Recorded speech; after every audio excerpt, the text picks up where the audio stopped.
한결에 재밌는 그 한덕수 또 미스터리잖아요. 예, 그 부분이 좀 한겨레에서 분석한 게 있던데 짤막한 게 한덕수는 왜 그랬을까?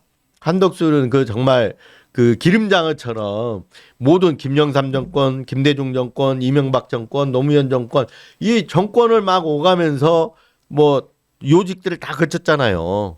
그렇죠. 요직들을 거쳤고 일단 진보 정권에서 보수 정권으로 바뀐다든가 보수 정권에서 진보 정권으로 바뀌면은 전 정권에서 중요한 역할을 했던 사람들이 중용되기가 쉽지 않잖아요. 그렇죠. 근데 4개 정권을 거치면서 4개 정권 진보 보수 4개 정권을 거치면서 다 출세 가도를 달려온 거예요. 근데 네. 어쨌든 저도 뭐 많이 이제 들은 네. 이야기들이 여기 나오던데 어제 이야기했듯이 네. 자기 고향을 서울이라고 해놓고는 네. DJ 정부 딱 되니까 전북으로 고쳤다는 거죠.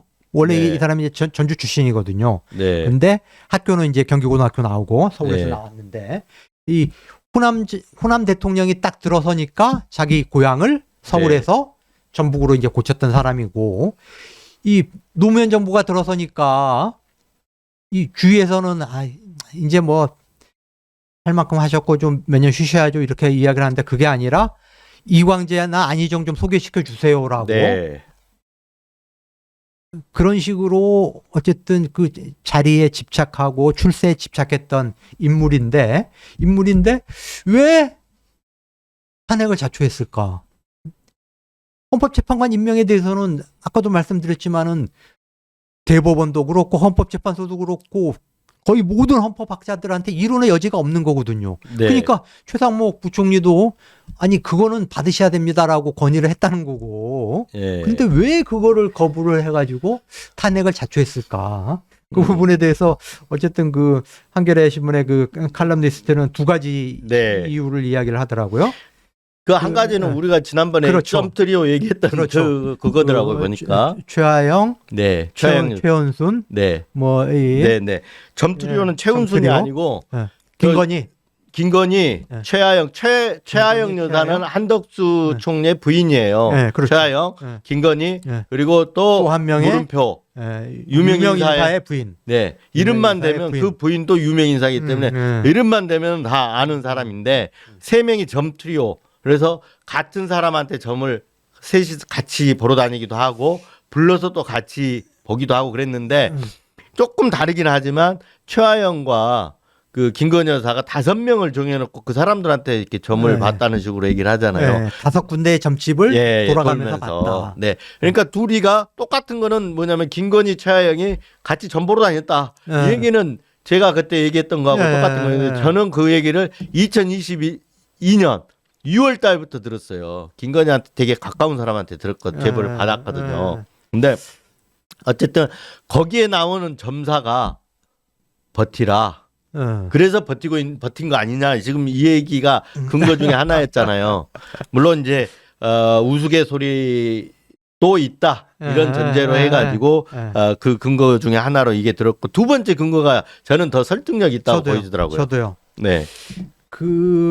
사실 지금 한덕수 총리의 이번 그 계엄령 선포 과정에서의 역할이 정확히 알려진 게 없잖아요. 네. 본인은 12월 3일 날 저녁에 대통령실에서 불러가지고 갔고 그때 처음 알았다라고 이제 주장을 하는데 네. 그리고 부정적으로 자기는 비상계엄에 대해서 부정적으로 자기 의견을 냈다라고 이야기를 하지만은 그거 이외에 지금 알려진 사실이 없잖아요. 네. 그런데 뭔가 윤석열하고 좀 더 구체적으로 비상계엄에 관여를 했을 수가 있다. 네. 그러니까 사실상 윤석열과 한 몸이고 같은 배를 탔기 때문에 네. 자기가 이 윤석열을 부인하는 네. 그런 적극적으로 부인을 그렇죠. 못하는 거죠. 그걸 하기가 어려운 그런 네. 처지가 아니냐. 네. 이게 사실 이게 그리고 설득력이 있는 그렇죠. 그런 근거가 적극적으로 아닌가. 부인했을 때 윤석열이 화가 날 수가 있잖아요. 그렇죠. 화가 나서 그렇죠. 깔 수가 있는 거죠. 깔 수 있는 거죠. 그럼 뭔가를 또 쥐고 있을 수도 있고. 그렇죠. 그렇죠. 저는 이거 있을 수도 있다고 봐요. 네. 지금 이게 등장을 안 한 게 뭐냐면 행정법의 철칙이 뭐냐면 모든 행정행위는 문서로 한다예요. 네. 문서로 한다. 근데 지금 문서가 국무회의 회의록이 없는 거잖아요. 문서가 그렇죠. 없어요 지금. 그렇죠. 얘들은 지금 거기에 참여했던 사람은 없다고 그랬거든요. 예. 그리고 그 문서에는 국무회의 저런 비상계엄을 한다든가 할 때는 국무총리가 부서하게 돼 있거든요. 예. 반드시 부서하게 돼 있잖아요. 예, 예. 그 문서가 있을 수도 있다는 생각이 들거든요. 그걸 누가 갖고 있냐?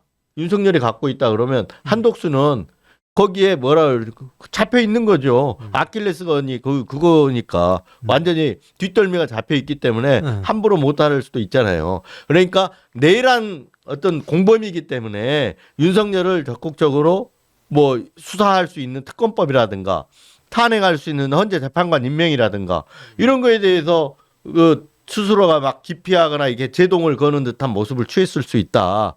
그러니까 생각보다 더 적극 개입이 돼 있을 수 있다라는 게 지금 한겨레 박찬수 의원의 근거였잖아요. 네. 그렇죠. 어쨌든 한덕수 총리가 지금까지 살아온 인생 네. 수단 방법을 가리지 않고 출세라고 한다면은 출세를 위해서는 무슨 짓이든 해오던 사람이 네. 왜 스스로 그렇죠.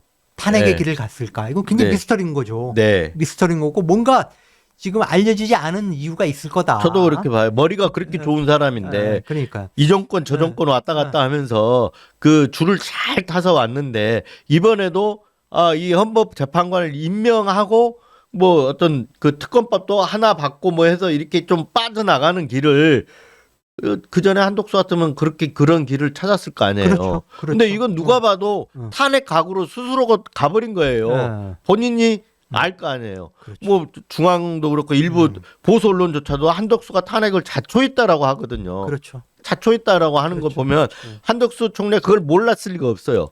몰랐을 리가 없음에도 불구하고 그런 어떤 자초하는 길을 본인 스스로가 선택했어요. 그러니까 이 부분이 미스터리인 거죠. 그러니까 설명이 안 되는데 아까 말한 대로 탄핵 공범이다. 그러니까 내란 공범이다. 이렇게 보면 뭐 설명이 될 수 있죠. 네. 그 얘기를 지금 박찬수 한겨레 논설위원이 오늘 이제 칼럼으로 네. 썼더라고요. 네. 네.